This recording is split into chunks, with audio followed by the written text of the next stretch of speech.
Good morning everyone, welcome back on economics academy. So friends, आज हमारा तीसरा class है। आज हम लोग पढ़ने वाले यूटिलिटी के बारे में। तो सभी लोग फटाफट से टाइप कीजिए क्या होता है यूटिलिटी। पहले क्वेश्चन का आंसर दीजिए।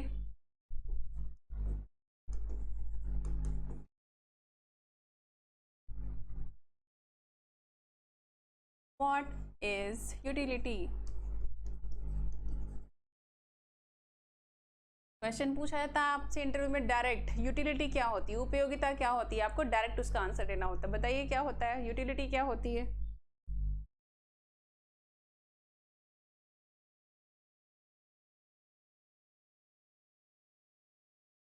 क्लियर।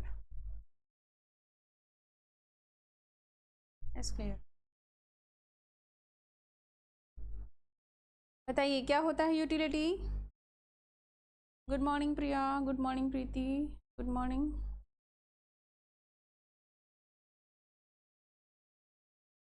हाँ, करेक्ट है answer. want satisfying power of a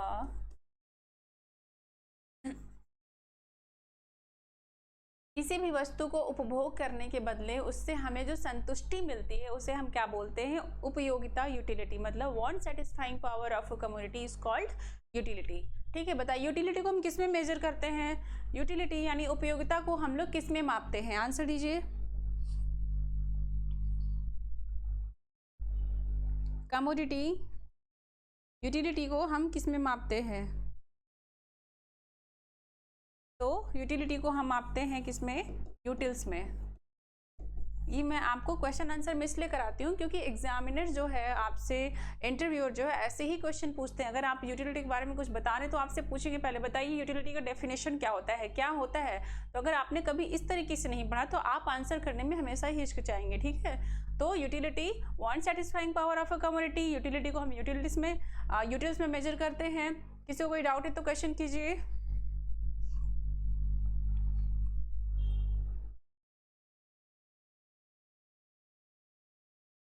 कोई डाउट है तो आगे चले।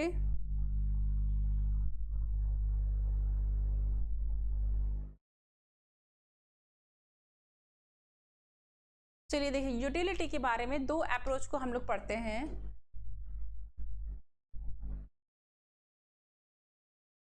There are two approach of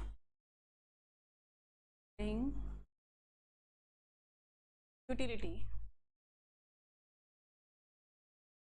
utility को मापने के लिए हम लोग दो अप्रोच पढ़ते हैं। ठीक है, दो अप्रोच हम लोग क्या पढ़ते हैं? कार्डिनल यूटिलिटी अप्रोच और ऑर्डिनल यूटिलिटी अप्रोच। ठीक है, पहला क्या है? Cardinal approach. दूसरा क्या पढ़ते हैं हम लोग? ऑर्डिनल। किसने दिया है बताइए? कार्डिनल यूटिलिटी किसने दी है और ऑर्डिनल किसने दी है? फटाफट से टाइप कीजिए। हम लोग दो अप्रोच के बारे में पढ़ते हैं जब हम लोग यूटिलिटी को पढ़ते हैं। बहुत ही फेमस है ये। बताइए किसने दिया था कार्डिनल यूटिलिटी का अप्रोच और किसने दिया था ऑर्डिनल यूटिलिटी का अप्रोच? क्या कहती है थ्योरी? अपने वर्डों में टाइप कीजिए।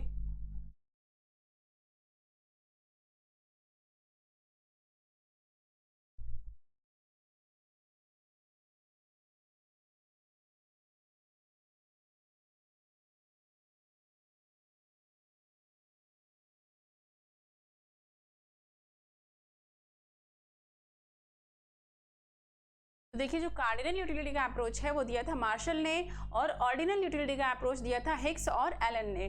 चलिए, किसी को कोई डाउट है तो क्वेश्चन कीजिए और आंसर दीजिए। क्या होता है कार्डिनल यूटिलिटी, क्या कहती है?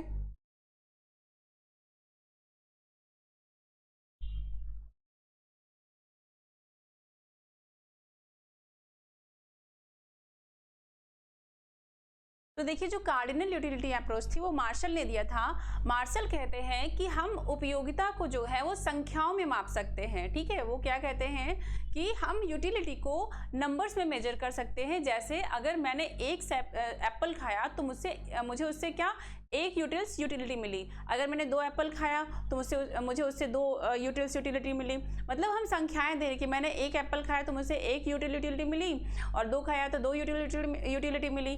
तो क्या कहते हैं मार्शल कि हम लोग जो है उपयोगिता को यानी यूटिलिटी को हम लोग संख्याओं में मेजर कर सकते हैं। ठीक है, नंबर्स में हम लोग उसे काउंट कर सकते हैं, बता सकते हैं।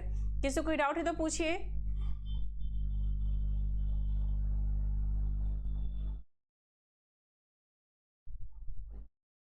वही देखिए, जो ऑर्डिनल यूटिलिटी थी वो क्या कहती है, ऑर्डिनल यूटिलिटी का कॉन्सेप्ट जो है वो हिग्स और एलन ने दिया था। हिग्स और एलन कहते हैं कि हम यूटिलिटी को संख्याओं में कैसे माप सकते हैं। हम कैसे कह सकते हैं कि मैंने अगर कुछ खाया तो मुझे उसके बदले में एक मतलब नंबर दिया मैंने कि मुझे उससे 1 यूटिलिटी मिली। मैं कैसे कह सकती हूँ कि मैंने कोई चीज़ खाई तो मुझे उससे 2 यूटिलिटी मिली। हम इसे कंपेरिजन कर सकते हैं, हम रिलेटिवली बता सकते हैं, हम रैंक दे सकते हैं कि मुझे 1 एप्पल्स खाने से इतना सेटिस्फेक्शन मिला, 2 एप्पल खाया तो उससे रिलेटिवली उससे ज़्यादा मिला या रिलेटिवली उससे कम मिला। तो हम इसको तुलनात्मक रूप से अध्ययन करते हैं। हम उसमें रैंक दे सकते हैं कि हाँ मुझे एक को खाने से इतना यूटिलिटी मिला, रिलेटिवली उससे कम मिला, रिलेटिवली उससे और ज़्यादा मिला। तो हम ये कह सकते हैं जब भी हम किसी कमोडिटी को कंज्यूम करते हैं तो उससे जो सेटिस्फेक्शन मिलता है उसको हम रैंक दे सकते हैं, हम उसको रिलेटिवली मेजर कर सकते हैं, ना कि हम उसे नंबर दे सकते हैं। तो ये किसने कहा, हिग्स और एलन ने। इन्होंने क्या कहा कि हम उपयोगिता को जो है संख्याओं में नहीं माप सकते, हम उसे क्रम दे सकते हैं, रैंक दे सकते हैं। ठीक है, मतलब utility can't measure in numbers form. ठीक है, utility can be measure in relatively form, in the rank form. ठीक है, चलिए किसी को डाउट है तो क्वेश्चन कीजिए।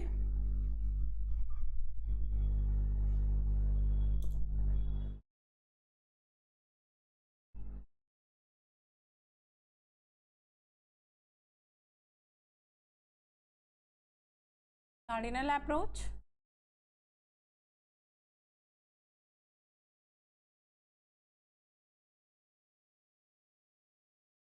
utility can be measured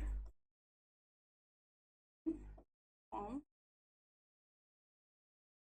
of numbers। जैसे एग्जाम्पल 1 utils, 2 utils, 3 utils। और ऑर्डिनल अप्रोच क्या कहता है,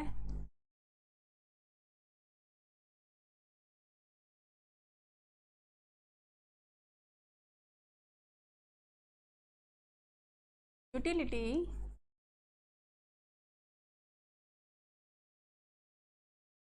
कान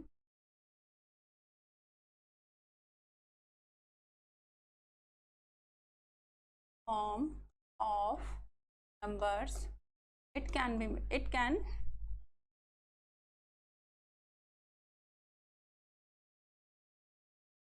we can give it only rank। हम सिर्फ इसे रैंक दे सकते हैं या रिलेटिवली मेजर।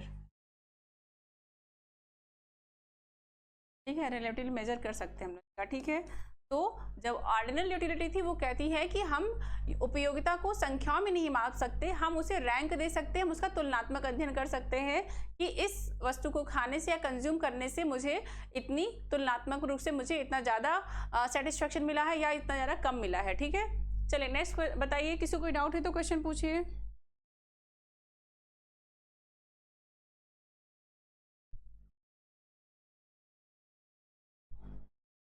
देखिए जो अब हम लोग कार्डिनल यूटिलिटी के बारे में पहले पढ़ेंगे। क्या कहती है cardinal utility,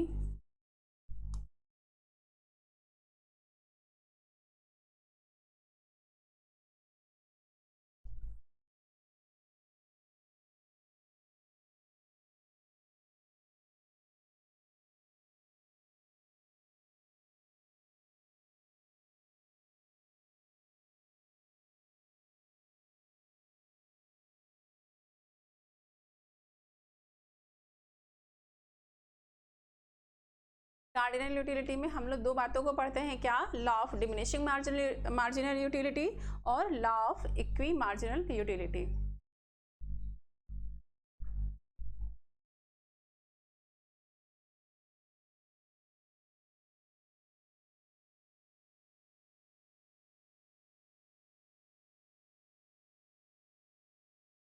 law of diminishing marginal utility, law of diminishing marginal utility, इसके अंदर हम लोग पढ़ते हैं जिसे हम लोग क्या बोलते हैं? गॉसियंस फर्स्ट लॉ, ठीक है।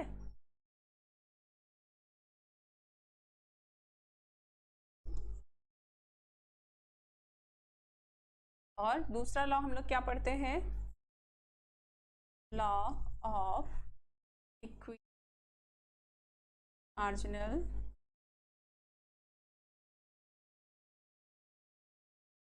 जिसे हम लोग क्या बोलते हैं? गॉसियंस सेकेंड लॉ।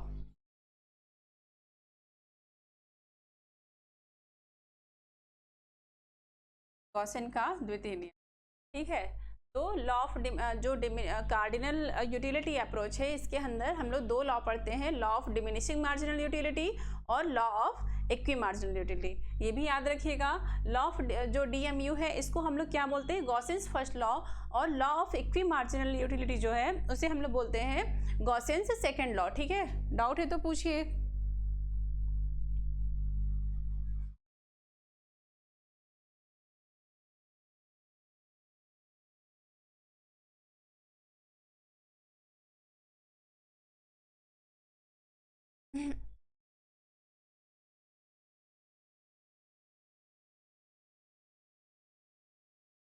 याद रखिएगा, इसको ऐसे ही लाइन वाइज याद करते जाइएगा। याद कर लीजिए, लॉ ऑफ फर्स्ट लॉ किसने दिया था? ये भी मार्शल ने दिया था, और ये भी आपको दिया था किसने? मार्शल ने। सारी चीज़ें याद रखिएगा। ये कॉन्सेप्ट में अगर आपसे नेट का एग्जाम दे रहे हैं या फिर पीजीटी में भी अब क्वेश्चन को पूछने का तरीका बदल गया है। अब वो क्या करते हैं, आपसे स्टेटमेंट के फॉर्म में क्वेश्चन पूछते हैं। तो इसमें से कुछ भी दे सकता है कि बताइए, आपको स्टेटमेंट दे दिया और पूछेगा कि कौन सा स्टेटमेंट इसमें से करेक्ट है या नहीं है, ठीक है।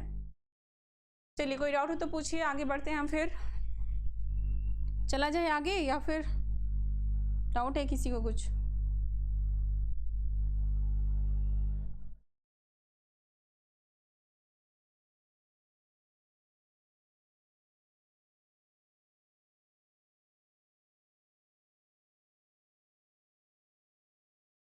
चलिए, अब हम लोग पढ़ते हैं फर्स्ट लॉ के बारे में। क्या है? Law of diminishing marginal utility. Law of DMU short form में लिख रही हूँ, समझ जाइएगा आप लोग, मार्शल ने दिया है। चलिए, क्या होता है लॉ ऑफ डीएमयू? क्या कहती है law of diminishing marginal utility? क्या कहती है बताइए? गिरते प्रतिफल का नियम।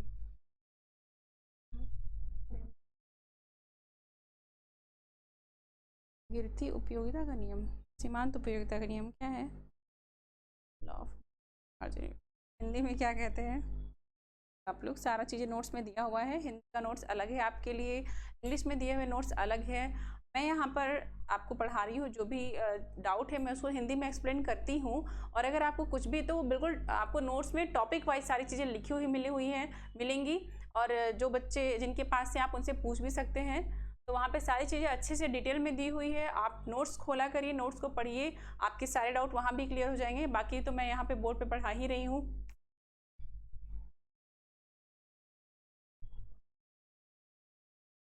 देखिए, क्या है law of diminishing marginal utility? क्या कहती है कि जब हम किसी कमोडिटी को कंज्यूम करते हैं, तो क्या होता है, जैसे जैसे हम एक एडिशनल यूनिट को कंज्यूम करते जाते हैं, उससे मिलने वाला जो सेटिस्फेक्शन है वो डिक्रीज होने लगता है। यानी जब हम किसी वस्तु को कंज्यूम करते हैं, तो जैसे जैसे एक अतिरिक्त यानी क्या बोलते हैं, अतिरिक्त इकाई को कंज्यूम करते जाते हैं, तो उससे मिलने वाला जो संतुष्टि का लेवल है वो जो है वो कम होते जाता है, ठीक है। इसे हम लोग ग्राफ के फॉर्म में देखेंगे तो ज़्यादा अच्छे से समझ में आएगा।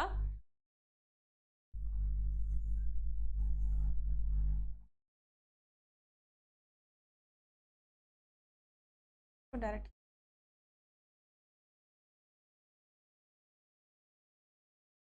ये है आपका टोटल यूटिलिटी।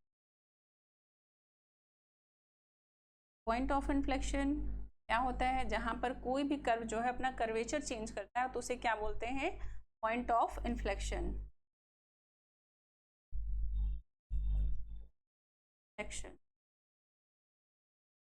ये क्वेश्चन पॉइंट ऑफ इन्फ्लेक्शन हम किसे कहते हैं, ये आपका फर्स्ट स्टेज है,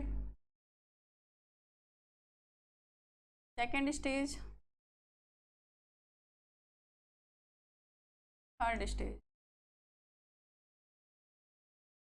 तो देखिए जो आपका ये कर्व है क्या कहता है कि जैसे जैसे हम एक एडिशनल यूनिट को कंज्यूम करते जाते हैं उससे मिलने वाला जो सेटिस्फेक्शन का लेवल है वो पहले इंक्रीज होता है एट इंक्रीजिंग रेट, उसके बाद क्या होता है, इंक्रीज होता है एट डिक्रीजिंग रेट, उसके बाद क्या होता है, आपका जो टोटल यूटिलिटी है वो गिरने लगता है। ठीक है, यानी यहाँ पर जो आपका टोटल यूटिलिटी है वो इंक्रीज हो रहा है, टीयू जो है एट इंक्रीजिंग रेट, और सेकेंड स्टेज में क्या है, आपका टीयू जो है वो इंक्रीज हो रहा है लेकिन एट डिक्रीजिंग रेट, और यहाँ पर जो है आपका टीयू थर्ड स्टेज में वो गिरने लगा। ठीक है, तो इसके बीच में रिलेशन क्या होता है कि जैसे जैसे आपका टीयू जब फर्स्ट इंक्रीज होता है तो आपका मार्जिनल यूटिलिटी जो है वो भी इंक्रीज होता है।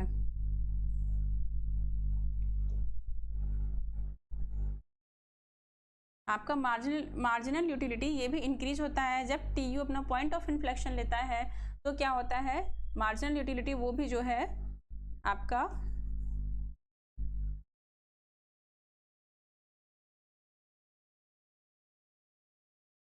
मैक्सिमम होता है। फिर जैसे जैसे टीयू आपका डिक्रीज होने लगता है एट इंक्रीजिंग रेट से, मतलब टीयू जब आपका इंक्रीज होता है डिक्रीजिंग रेट से तो क्या होता है, मार्जिनल यूटिलिटी वो गिरने लगता है, और जब टीयू अपना मैक्सिमम लेता है तो मार्जिनल यूटिलिटी क्या है, ये आप यहाँ पर जीरो होता है, और जब टीयू जो है अपना डिक्लाइन होने लगता है तो मार्जिनल यूटिलिटी आपका क्या होगा, वो नेगेटिव हो जाएगा। ठीक है, यहाँ पर आपका टीयू जो है वो नेगेटिव है। ठीक है, यही पे आपका एवरेज कर्व भी होगा जो मैक्सिमम होगा, फिर ये बढ़ेगा, फिर ये एवरेज यूटिलिटी है। तो क्या कहता है, इनके बीच में रिलेशन है कि जब आपका टोटल यूटिलिटी इंक्रीज होता है एट इंक्रीजिंग रेट तो मार्जिनल यूटिलिटी भी जो है वो इंक्रीज होता है एट इंक्रीजिंग रेट, फिर जैसे जैसे टीयू इंक्रीज होता है at decreasing rate marginal utility क्या होता है, वो गिरने लगता है। ठीक है, फिर गिरता है पर ये क्या रहता है, यहाँ पे पॉजिटिव रहता है। ठीक है, यहाँ पर ये पॉजिटिव है। फिर जैसे जैसे टीयू आपका डिक्लाइन होना स्टार्ट होता है, एमयू पहले जीरो होता है, जब टीयू का मैक्सिमम होता है तो एमयू यहाँ पर क्या है, जीरो है। यहाँ पर आपका टीयू जो है मैक्सिमम है, एमयू जीरो है, जब टीयू डिक्लाइन होना शुरू होता है तो मार्जिनल यूटिलिटी क्या होती है, नेगेटिव हो जाती है। ठीक है, तो ये आपसे रिलेशन पूछा जाता है। तो जैसे जैसे आप एक एडिशनल यूनिट को कंज्यूम कर रहे हैं, पहले आपका सेटिस्फेक्शन का लेवल इंक्रीज हो रहा है, देन इंक्रीज हो रहा है बट डिक्रीजिंग रेट से, देन ये स्टार्ट फॉलिंग यानी फिर ये गिरने लगता है। ठीक है,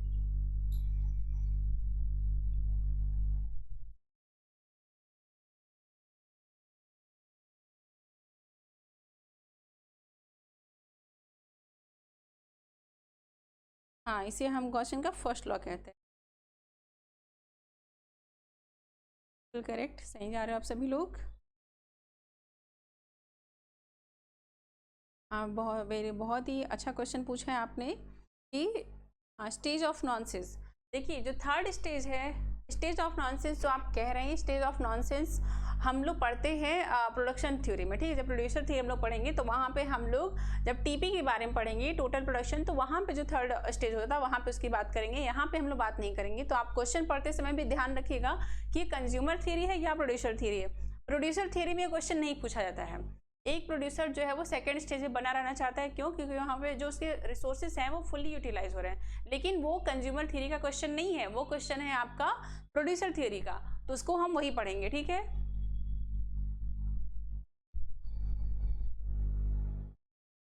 कंज्यूमर थ्योरी में क्वेश्चन पूछिए।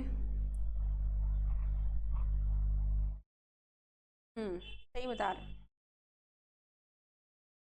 जैसे आपको एग्जाम्पल देते हैं कि अगर आपको कभी बहुत भूख लगी है, जब आप मार्केट में जाते हैं, मान लीजिए आपने कोई ब्रेड लिया या कोई पेस्ट्री लिया, कुछ पिज़्ज़ा लिया, खाया, तो क्या होता है जब पिज़्ज़ा का आप एक स्लाइस खाते हो तो आपको बहुत भूख लगी है, तो आपको पिज़्ज़ा टेस्टी भी लगता है। स्टार्टिंग में जब हम खाते हैं तो आपने देखा होगा हमें बहुत टेस्टी लग रहा है पिज़्ज़ा, बहुत टेस्टी, बहुत टेस्टी, भूख लगी तो कुछ भी अच्छा लग रहा है। ठीक है, तो मतलब हमें सेटिस्फेक्शन ज़्यादा मिल रहा है। फिर जैसे जैसे हम खाते जाते हैं अब लगता है बहुत यार हो गया, अब ठीक है, उतना ज़्यादा अच्छा भी लग रहा है, चलो शेयर करो, तुम खा लो तुम खा लो, ये होता है। तो ये क्या है कि मतलब जैसे जैसे हम उस पिज़्ज़ा को खा रहे हैं हमें उससे मिलने वाला जो सेटिस्फेक्शन है वो कम हो रहा है, यानी हमने पिज़्ज़ा का जब एक स्लाइस खाया तो मुझे उससे ज़्यादा सेटिस्फेक्शन मिला।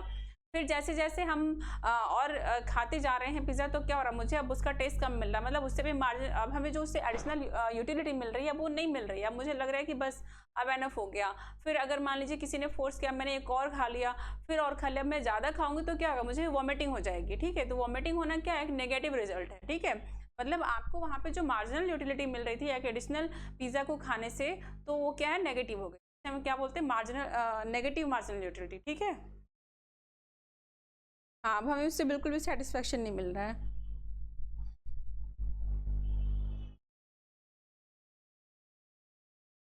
हाँ जी, कंज्यूमर थ्योरी और प्रोड्यूसर थ्योरी में अंतर है। कंज्यूमर थ्योरी में आप कंज्यूमर के बारे में पढ़ेंगे, यहाँ पे पिज़्ज़ा का आप ले लीजिए, कुछ भी कोई भी कमोडिटी आप कंज्यूम कर रहे हैं, जैसे कोई ड्रेस भी पहन रहे हैं, कोई साड़ी आप मार्केट में जा रहे हो तो आपको बार बार, जैसे आप सिल्क की साड़ी पहन रहे हो तो आपको एक बार लगेगा कि नहीं मैं सिल्क का पहनते पहनते बोर हो गई, अब मैं कुछ और लेती हूँ। ठीक है, आप एक ही ब्रांड के वॉच पहनते पहनते बोर हो गए तो आप दूसरा कुछ ले रहे हैं, तो ये क्या है, उससे मिलने वाला जो सेटिस्फेक्शन है वो कम हो रहा है। कुछ भी ले लीजिए, फूड आइटम ले लीजिए, कपड़े ले लीजिए, कोई व्हीकल्स ले लीजिए, कोई क्रीम पाउडर कुछ भी ले लीजिए, कॉस्मेटिक्स ले लीजिए, एवरीथिंग। कैसे क्वेश्चन कर रहे हो आप? हाँ हाँ, कोई बात नहीं कोई बात नहीं, आप क्वेश्चन कीजिए।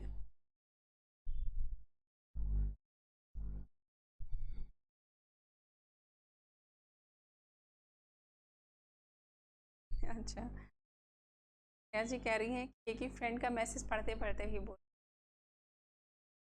ये भी अच्छी यूटिलिटी है।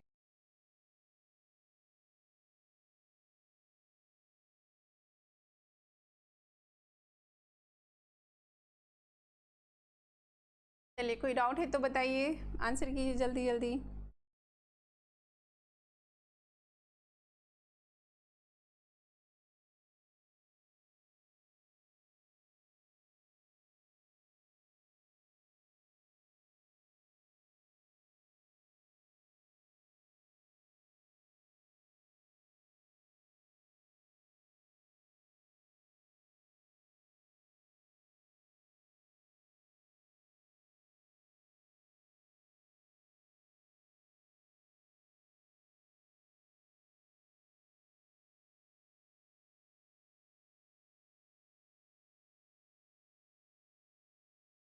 चलिए, तो ये पूरा था आपका law of diminishing marginal utility के बारे में। तो हमने ये पूरा आज कार्डिनल यूटिलिटी अप्रोच पढ़ लिया है। कल हम पढ़ेंगे ऑर्डिनल यूटिलिटी के बारे में। तो चलिए बाइंड अप करते हैं पर sessions. Thank you, bye bye, take care.